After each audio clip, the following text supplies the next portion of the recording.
fantastic to be here at this very important event here for Caboolture, for the heritage of our state, but for the celebration of Expo. As I'm sure many of you know by now, this is the 30th anniversary of Expo from 1988, which just seems like a minute ago to some of us.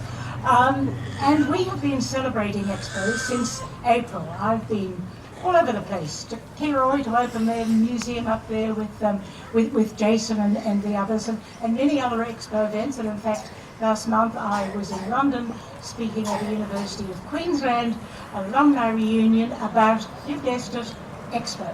So it makes one think, what is it that is so significant about Expo?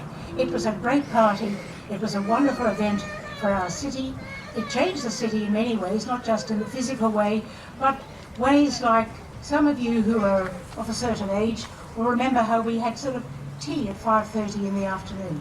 And then we went to bed, I think. That's what my parents always did. We weren't allowed, there was no outdoor eating in Brisbane because the state government said that the flies and the dust would carry us off. Expo changed the way we thought about our lives. It changed the way we thought about ourselves. But one of the things that I find extraordinary is the way in which the memories have lingered on, that people still think about Expo. And the reason I think that is because it was such a happy time.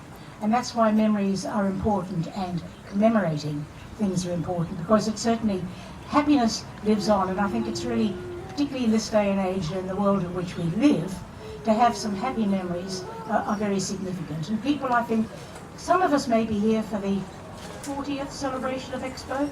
Some of you will be here for the 50th celebration of Expo. You'll be able to wear your 1988 shirt at the 50th celebration of Expo. I think it's also a celebration of the people who are about.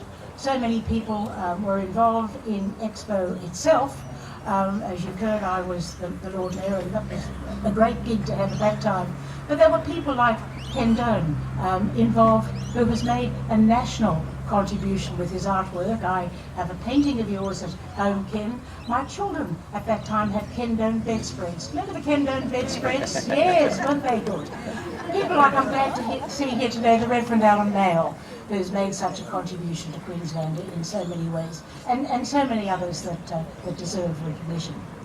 I'm delighted, of course, that the Brisbane sign, naturally, as a Lord Mayor of Brisbane, is going to be here forever, and the Brisbane Australia sign, because when I was in the UK recently, I went to Largs. Largs was the home of Governor Brisbane.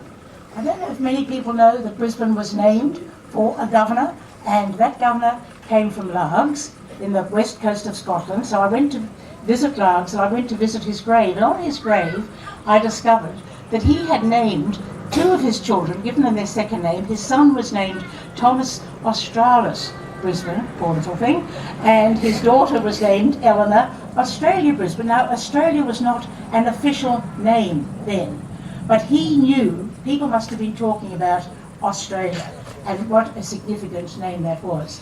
So, ladies and gentlemen, I'm glad that today, all those years later, celebrating Expo, enormous contribution to our city, to our state, to our country, that we are going to be able to unveil these signs. So thank you all for being here. Thank you for our distinguished guests, Amanda, Simone, and Mark, and Ken and Judy, and their daughter, and their granddaughter Stella, who probably will be here for the 50th anniversary. So thank you very much, and I'm delighted, as I said, to be part of this today.